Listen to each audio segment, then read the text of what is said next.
All right, we are back at it again. Today we're going to wrap up Unit 6 of the AP World CED and talk about the causes and the effects of migration in this interconnected world. So today we're going to start talking about the humans and the environment theme. And what you need to know is that migration is influenced by changes in demographics, the populations in both industrialized and unindustrialized societies that are going to present challenges to existing patterns of living and ultimately push or pull people to move to new places. We're also going to see new modes of transportation that will lead both internal and external migrants to increasingly relocate to cities, contributing to urbanization in the 19th century. And that new technology will also allow many migrants to return periodically or sometimes permanently to their home societies. Now, I want to start talking about the push pull theory of migration. Some of you might remember this if you talked to in your human and geography class. Railroads and steamships are going to, of course, create new opportunities for migration that never existed before. It's just going to simply be easier to move long distances from wherever you're originally from.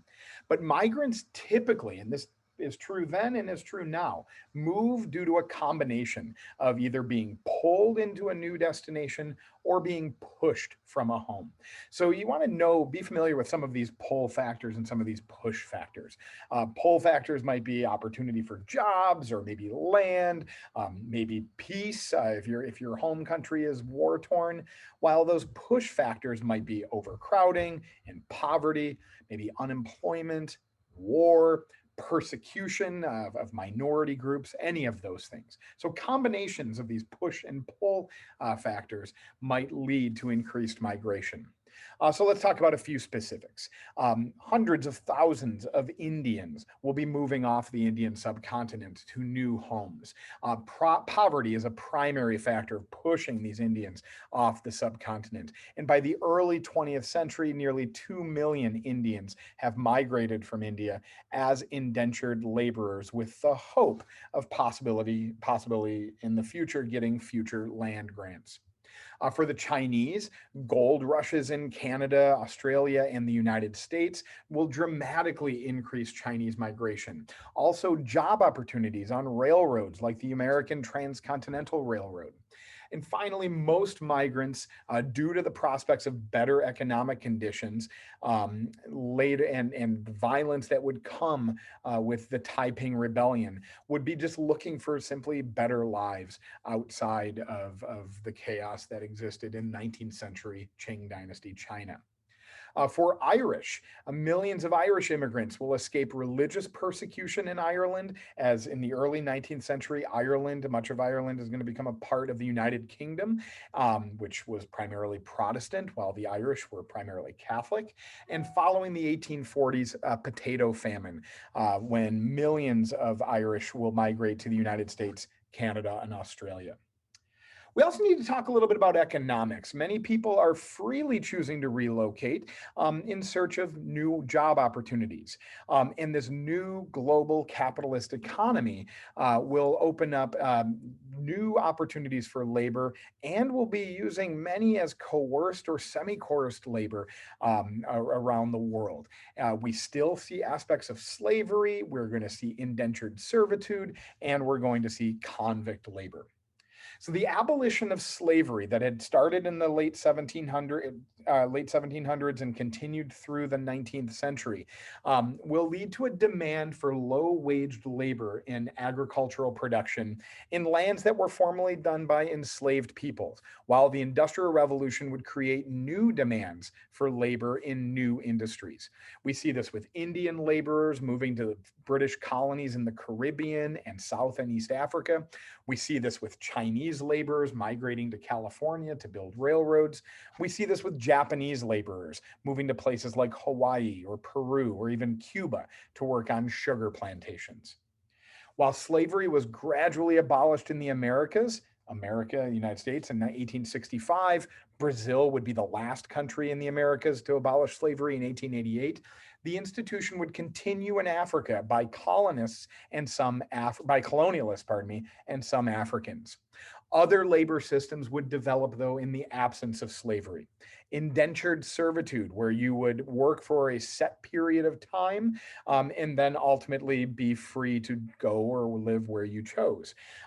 Asian contract laborers, particularly from China, were used throughout the Americas and in colonies in Asia. These workers often faced harsh treatment and poor conditions, which would lead eventually to an end of these types of contract laborers. Penal colonies also developed during this time period. The ease in long distance transportation result and in the acquisition of distant territories led for some European countries to set up penal colonies in distant lands. For example, the British would use Australia as a penal colony for prisoners from the British Isles and colonial holdings. These prisoners would perform hard labor, working sometimes for settlers or on government projects like construction of railroads, with freedom ultimately following years of service. Australia would become more of a settler colony during this time than a penal colony, especially after gold would be discovered in 1851, bringing far more migrants into the area. We also want to talk about the existence of settler colonies. Many migrants are going to move from home nations to their country's settler colonies. These are places that featured larger populations of European settlers moving to them.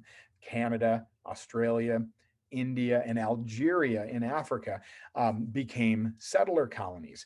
British subjects would move to colonial holdings, often to serve as administrators or managers or engineers, and these would become a new elite within these regions. This movement of settler colonies created large populations of white minorities who exercised disproportionate political and economic power in these colonies. Think of the South African apartheid movement, where the white minority would create policies favorable to them and obviously discriminatory to the Black population. You also need to be aware that migrants tended to be male during this time, leaving women back home to take on new roles in the home societies. Migrants would often create ethnic enclaves in different parts of the world that would help transplant their culture to new environments. And the receiving societies, please note, did not always embrace these immigrants and will often see them as ethnic and racial prejudice, and many states will work to prevent increased flows of people into new areas. I also want you to be aware that there are going to be many impacts on home societies, as we mentioned, as these migrants were more often men. A shift in gender roles would be seen in their home societies. Saw many similar things with the slave trade impact on West Africa. Some women are going to gain more autonomy and authority within their homes and within their communities as more of them, their male counterparts, are leaving as migrant workers. Many migrants, for their part, will send funds back from their work overseas back to their home countries. Immigrants will often live in ethnic enclaves, sometimes by choice, sometimes by force, where they will find familiar language and cuisine, houses of worship that are similar to what they're used to at home.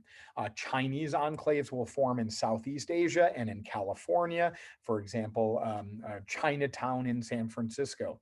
Indian enclaves will develop in many British colonies, particularly in South and East Africa and within Caribbean islands.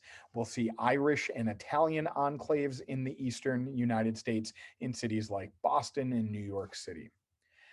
Racism and discrimination will often follow these new migrants into their new lands. And for example, the state of California will place many restrictions on Chinese workers and migrants even before the United States as a whole will just exclude all Chinese immigration into the United States in 1882 with the Chinese Exclusion Act. In Australia, the White Australia policy, they're really not trying to hide anything here, was developed to limit non-British immigration to Australia in response to large numbers of Chinese and Indian migrants. So what to take from all of this? Economic and industrial development, along with developments in transportation technology, will lead to a tremendous migration of laborers during this imperialist industrialist era. While slavery diminishes, new forms of coerced labor and semi coerced labor will rise to replace those enslaved workers. And migrant communities will have major impacts on the societies they move to, while also facing a racist backlash from those receiving societies. We'll see you next time.